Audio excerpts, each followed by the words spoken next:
ويستمر سفر ميشيل فيوشونج نحو السمارة ملبيا نداء رغبته الجامحة في خوض مغامرة خطيرة اختارها بنفسه. وادي ماسا كان بداية هذه المغامرة المثيرة. بعد 9 أيام من المشي المضني مر ميشيل على العديد من القرى قبل أن يصل إلى قرية تيغليت، حيث مكث أسبوعين كاملين أنهى خلالهما تنظيمات المرحلة الثانية من سفره. بعد وصوله إلى سهول الحمادة ألغت شوكة مسننة استمرار سفره ليعود مضطرا ومن جديد إلى تيغليت. بعد 14 يوما من الانتظار غادر فيوشونج بلدة تيغليت يوم الجمعة 24 من شهر أكتوبر متجها نحو السمارة. بعد 3 أيام وصل ميشيل ومرافقوه إلى منطقة المسيد. بعد التشنجات التي أنهكت قواي تنبعث الشمس، إنها تجربة مثيرة وفريدة من نوعها، يستحيل إهداؤها، يستحيل الفوز بإدراك قيمتها إلا هنا في الصحراء، تماما كالماء، تماما كاللحم أو الشاي.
تقع قرية المسيد على بعد 65 كيلومترا عن مدينة طنطان، وجهها العمراني الذي يجمع بين تراث قديم ينهار مع كنوزه ووجه آخر حديث العهد ينبعث، شبيه بنمط عيش سكانها المتنقلين بين الاستقرار بالبلدة ومعانقة الترحال بحثا عن المراعي الخصبة.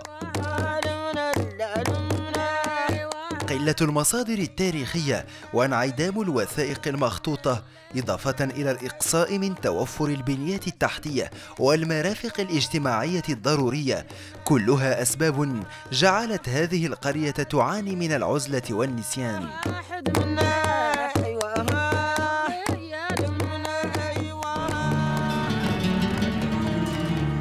كانت الشمس مشعة أثناء وصول ميشيل إلى منطقة المسيد، لذا لم يتمكن من التقاط أي صورة.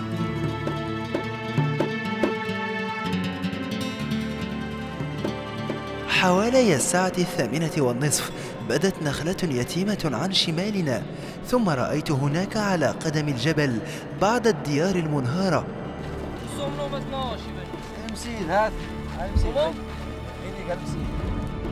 سألت عن اسم الموقع فأجابني الشيباني بأنه المسيد، واحة لقبيلة الرقيبات، إلا أنها اليوم خراب.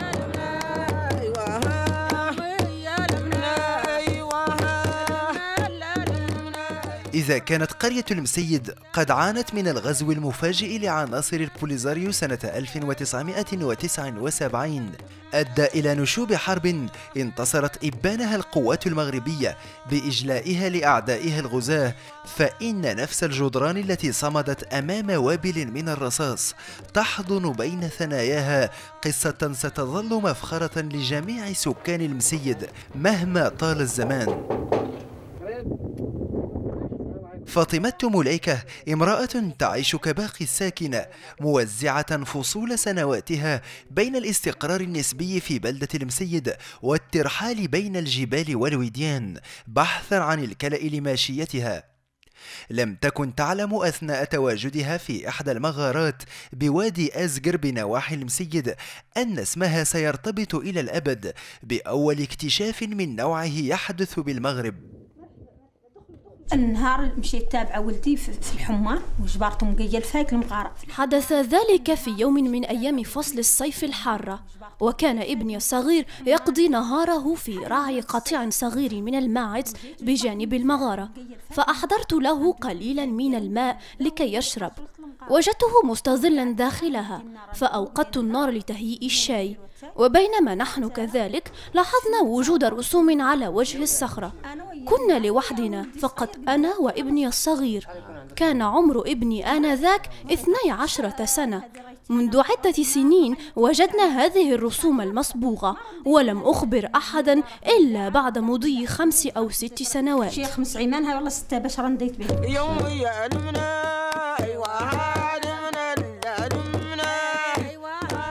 انطلقنا متحمسين لمعاينة هذه المعلمة التاريخية التي تبعد عن بلدة المسيد ب33 كيلومترا. جميع أراضيها وعرة، تتخللها مرتفعات صخرية ومنخفضات قاحلة، جعلت الوصول إلى مبتغانا شديد الصعوبة. إلا أن أهمية الاكتشاف تدلل كل الصعاب، خصوصا أن تواجد الرسوم الحجرية المصبوغة بالمغرب جد نادرة.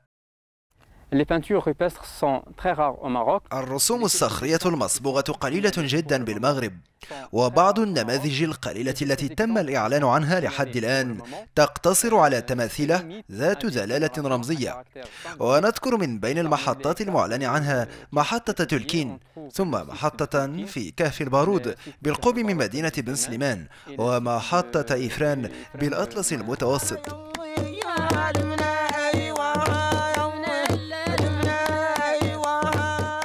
التساقطات المطرية والحرارة المفرطة تجبران الرحل على البحث وسط هذا الخلاء المقفر عن ظل يحميهم من أشعة الشمس اللافحة.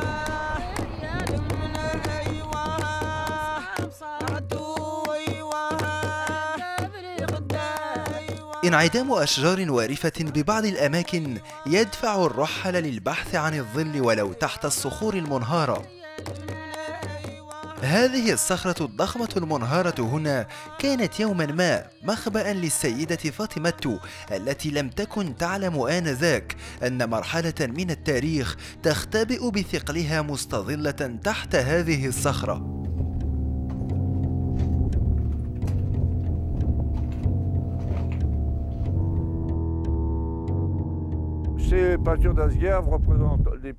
أهم ما يثير الانتباه هو تواجد هذه الرسوم الحجرية المصبوغة في مخبأ تحت صخرة ضخمة، وجميعها رسمت على السقف الداخلي للصخرة.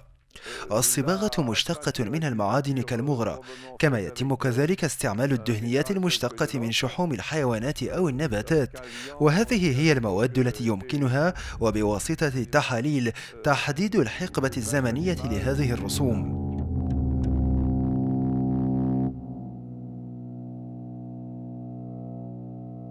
إحساس الأركيولوجي وهو يشاهد هذه الرسوم الفريدة هو اقتناعه بأن حضارة قديمة قد تم تجسيد بعض ملامحها بمهارة فنية متمثلة في العديد من الرموز والدلالات والطقوس.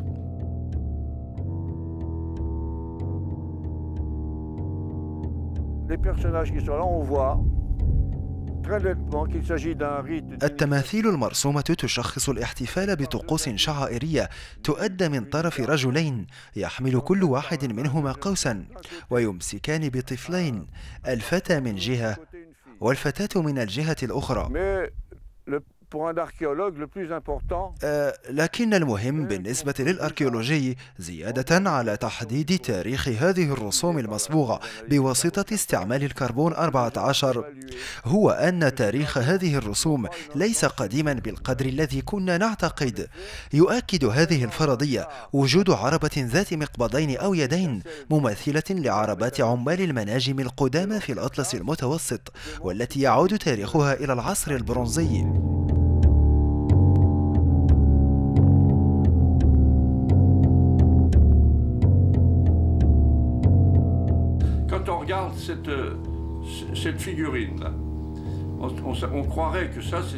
حين نتأمل هذه الصورة للرسوم الصخرية المصبوغة نعتقد أن هذا جسد بساقين، وهذه القطعة هي رأس حيوان من فصيلة الأيليات، إلا أن هذه القطعة على شكل مثلث صغير ليست سوى رسم لمجرفة يدوية، وهنا نرى الحبلين. بعض الأدوات القديمة الماثلة في الرسوم لها دلالات بينة، بينما تظل العديد من المواضيع مثيرة للجدل، وأحيانا يصادف مستقرئ هذه الرسوم مفاجآت جد سارة.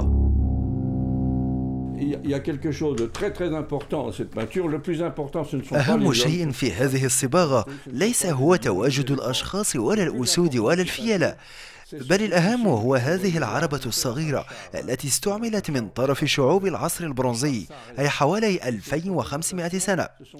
أعتقد أن هذه أول مرة في العالم تكتشف فيها صورة لعربة مصبوغة على الصخور. هناك عربات منقوشة على الحجارة نعم، ولكن العربات المصبوغة ربما تكون هذه أولها، وأعتقد حسب معلوماتي أنه لم يتم بعد العثور على عربة مصبوغة.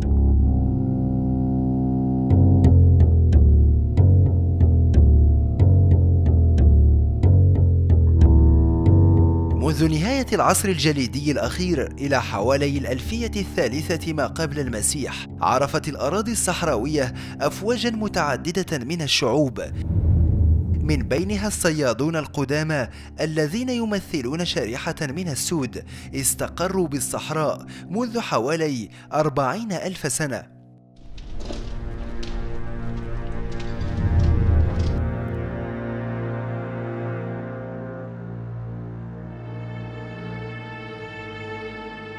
بجانب المغرة لاستخراج الصباغة الحمراء، لجأ هؤلاء الفنانون القدماء إلى استعمال الصباغة البيضاء، والتي كانت تستخرج بواسطة الغطس تحت الماء أيام كانت الوديان بهذه المناطق جارية متدفقة.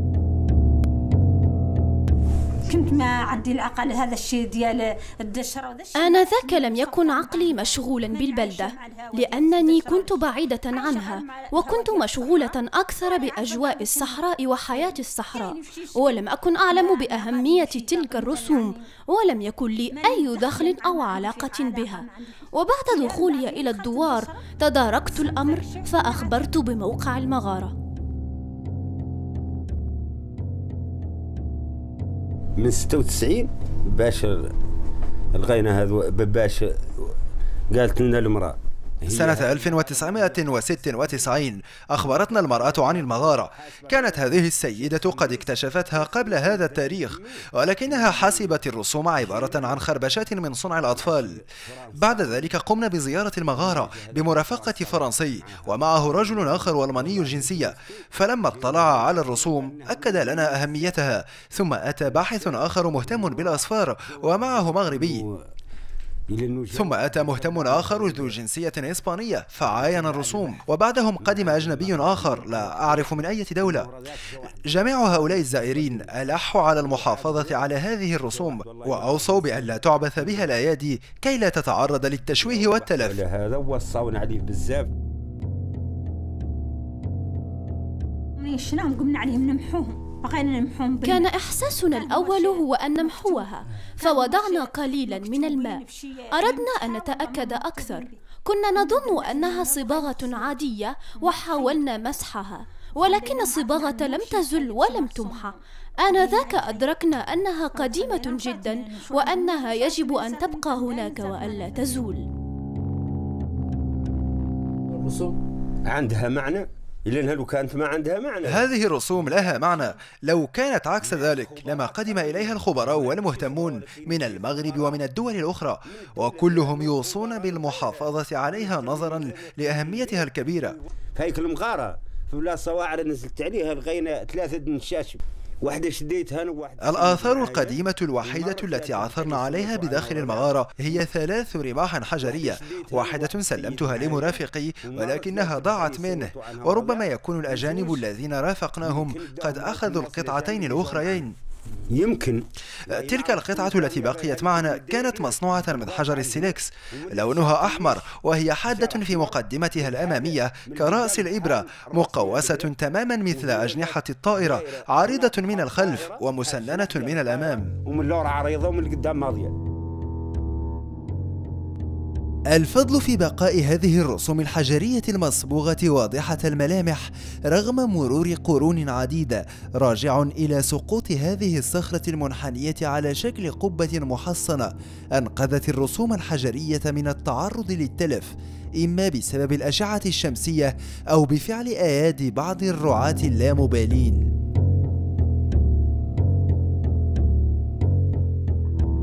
وإذا كانت الأزمنة قد أجبرت الصخرة على الانحناء، فإنه على بعد حوالي 80 كيلومترا عن قرية المسيد تنتصب صخرة مماثلة ظلت شاهدة على مرحلة تاريخية غابرة. Nous sommes ici sur les contreforts du Jebel Tazrout.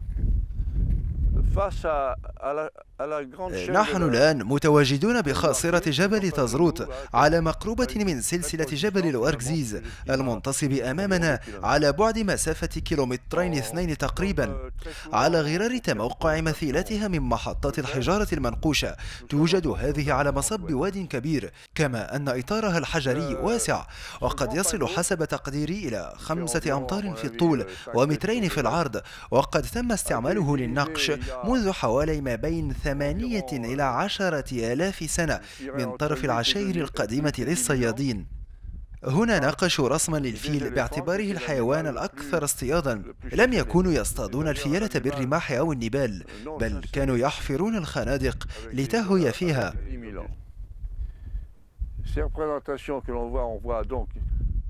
على هذه اللوحة الحجرية يظهر بوضوح فيل يتميز بخرطوم منقوش على شكل سلسلة من الحلقات البارزة، بما في ذلك الفم الصغير من الطرف الأسفل للخرطوم.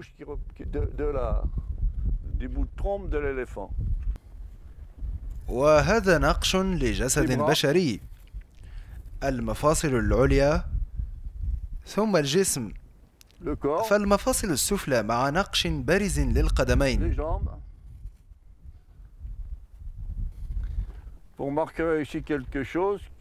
كما نلاحظ هنا في الأسفل رسم أداة تم اكتشافها أخيرا، وهي عبارة عن مجرفة يدوية.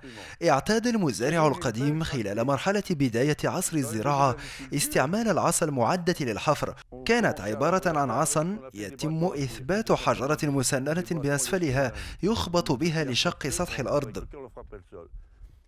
ثم عرفت هذه الأدوات الزراعية تطورا أعطى هذه المجرفة، وهي على شكل منقار مسنن ومنحني، وكانت آنذاك تصنع من الخشب، كما هي محكمة بمقبضين للتحكم فيها لا نراهما بوضوح على هذه اللوحة الحجرية، على عكس محطة مغممة التي عاصرت منطقتها بدايات عهد الزراعة، حيث يتضح في الرسومات المماثلة أن هذه المجرفة المجرورة تحتوي على مقبضين تحكم بهما حبال للجر.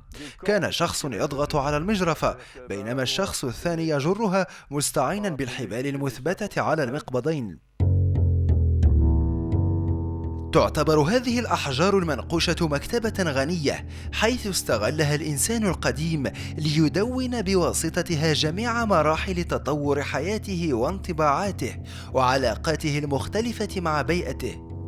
وإذا افترضنا بأن نقوش حروف تيفيناغ البارزة على هذه الصخرة ترمز إلى تواجد حضارة أمازيغية قديمة، فإن نقش الصليب المسيحي القديم قد يرمز هو أيضا إلى عصر معانقة الأمازيغ القدماء للديانة المسيحية ابتداء من القرن الرابع للميلاد. وتأتي نقوش أخرى كالسيف والفرس، وقد ترمز إلى قدوم أولى الهجرات للقبائل العربية خلال القرن السابع. وهناك قراءة أخرى تفترض أن جميع هذه النقوش باستثناء الفيل الذي يبدو قديما ليست متفاوتة الحقب الزمنية، لكونها تحمل تقنية مماثلة في الإنجاز، كما أن مواضيع مضامينها كانت جميعها متوفرة أثناء العصر البرونزي. ورغم انقراض جميع الحيوانات المفترسة، فإن الرعب لا يزال يسود جميع هذه الأراضي الخالية بسبب تواجد حيوان مفترس استطاع أن يتأقلم مع مناخ الصحراء القاسي.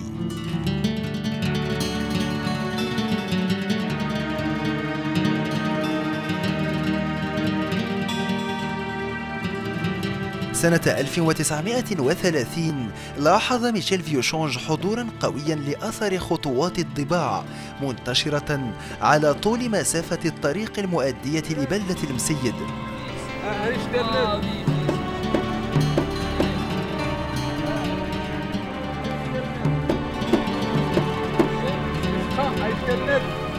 دائماً نفس الصحراء، نفس الرمال والصخور والحجارة وبعض الشجيرات البرية والمشتبكة الأغصان. بدا لي أرنب هناك وسط أرض منبسطة، والعديد من أثر وقع خطوات الضباع.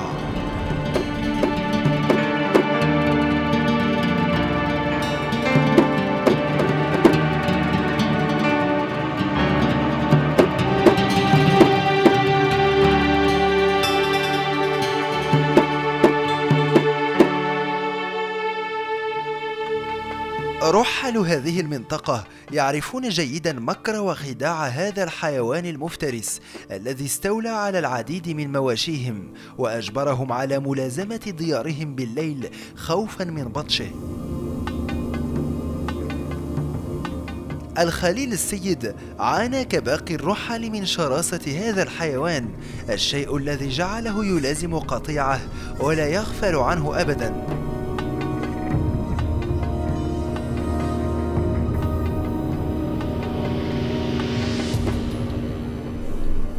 كان هنا إذا قطعت من الليل من هناك تمشي معاد لهنا لين في الزمن قدامك بحال. كان هنا إذا أحيانا في الليل يمر أمامك راكدا كالدابة. هل سبق لك أن رأيته؟ بالطبع رأيته. كم من مرة؟ رأيته مرات عديدة، ومرة ألقيت عليه القبض. كيف فعلت؟ نصبت له كمينا. احكي لنا كيف تم ذلك. نصبت كمينا فوقعت إحدى ساقيه في الشرك. وماذا حدث بعد ذلك؟ قمت بذبحه فوريت رأسه وأكلت الباقي. أكلته؟ نعم أكلته. وماذا فعلت بالرأس؟ أخفيناه بالتراب بعد إحراقه.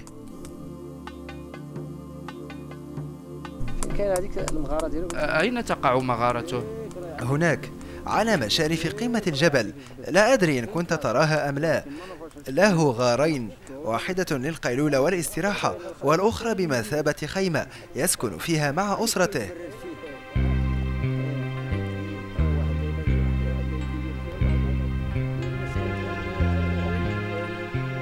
ثم أومأ لنا الخليل بأصبعه مشيرا أمامنا إلى ثلج على قمة الجبل، وكأنه بذلك يرسم لنا طريق الموت مفروشا ببقايا عظام صمدت أمام غزو حبات الرمال.